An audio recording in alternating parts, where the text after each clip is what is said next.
Hey guys, welcome to today's vlog. We are doing a video on Scotty, if I believe I'm pronouncing it right, Scotty Kilmer. And we are going to do a video on why he is wrong on the Dodge Charger. But first, I gotta grab some stuff. We are gotta run to the shop. I also have a 94 Toyota Supra, which if you're interested in, wait till the end of the video, we'll go over that. Just gotta drop a few interior pieces. But I figured on the way, Ryan and I were going to sit here and we were going to talk to you guys about why Scotty's wrong. Let's go. Alright guys, so once again, I have right behind you here in a second, I have a 2015 Dodge Charger Scat Pack 392 with, let me tell you, almost 130,000 miles. We're going to go ahead and drop this stuff off. So let's get in the Scat Pack and let's talk. Rev up your engines!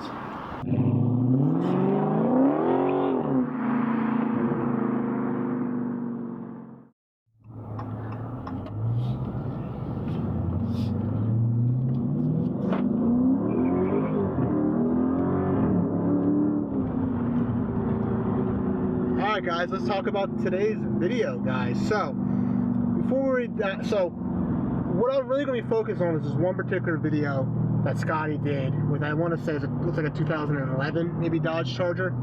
And before I really dive into that video, guys, I want to say that Scotty makes a lot of good points. We're going to discuss that. So this video isn't necessarily going to be me bashing the guy. I mean, he's got multi-million dollars, he's got multiple million subscribers, so he's doing something very, very well. So by all means, it's not the goal of this video. He obviously has either A, he's a full-time mechanic, or B, he was a full-time mechanic. He clearly has mechanic skills and knowledge.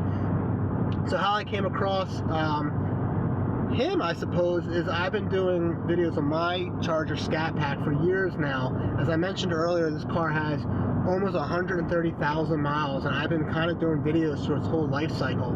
And I've had multiple people commenting in my videos about Scotty and how he's quote-unquote wrong. I never heard of him, so I checked out his videos. I was like, okay, you know, and I see, you know, his point of view. If we look at this particular video, he's got an older Charger that has an engine light, a misfire. I mean, if we look at it, it's got a smashed windshield, right? It's got a smashed window. It's obviously the car was not maintained.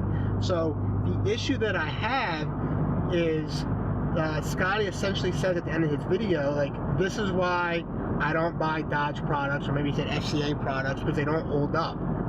But the whole argument I'm going to make is, well, the car wasn't maintained. It's got 150,000 miles, all those issues.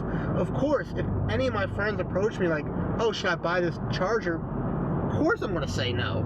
Why would you buy a Charger that wasn't maintained?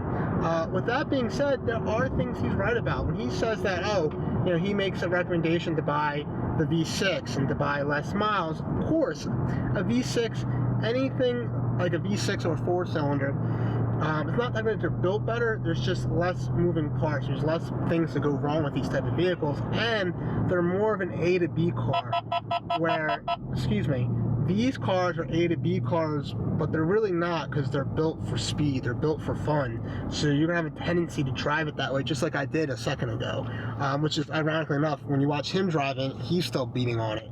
So that's sort of the point I want to make there. So now that I kind of said my piece about Scotty and how I want to be clear that I'm not attacking the guy and he makes a lot of great points, I kind of want to stick to the point of my video. It's like looking at my car as an example, guys. This is a car that I've owned. It's a one-owner car. I've had it for over 5 years now. Like I said, I have exactly 127,685 miles on this. And overall, I have no major issues. The car runs strong. The transmission shifts great.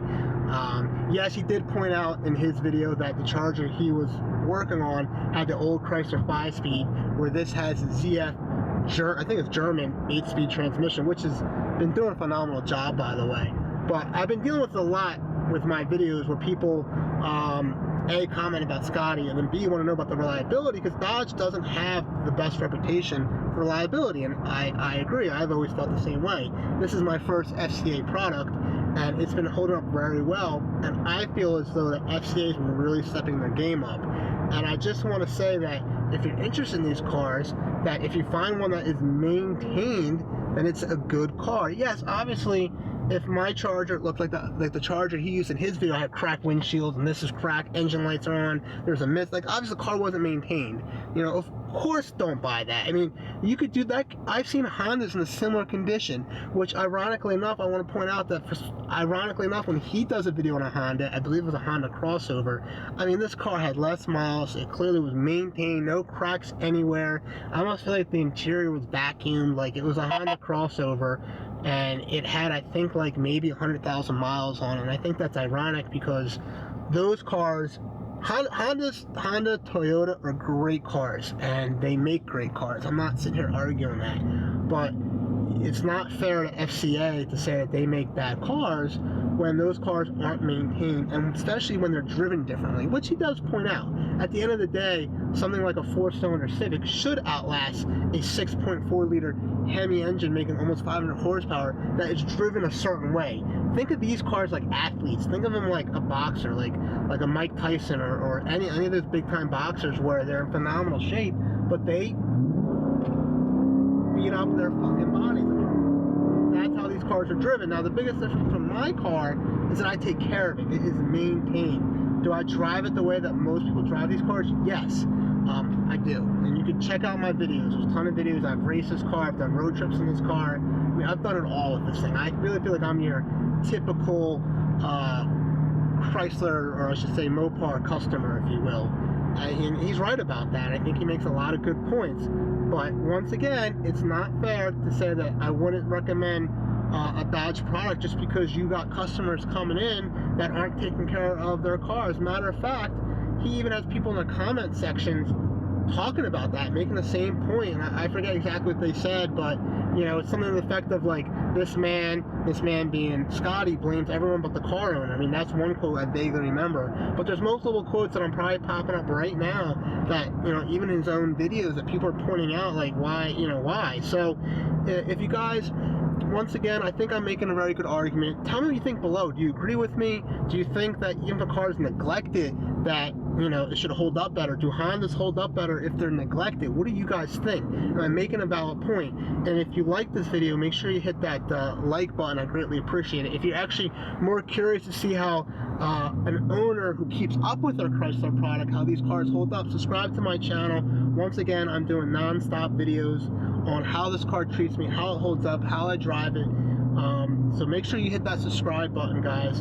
And if you want to stay tuned, we're going to go actually drop these pieces off. I'm going to tell you a little bit about my other Toyota. And I know Scotty has a Supra, but if I may, a little jab here, guys, I have the real Supra, not the Supra. So, guys, thank again. Make sure you stick tuned. I'm going to talk about my Supra in my next clip. All right, guys, thank you so much.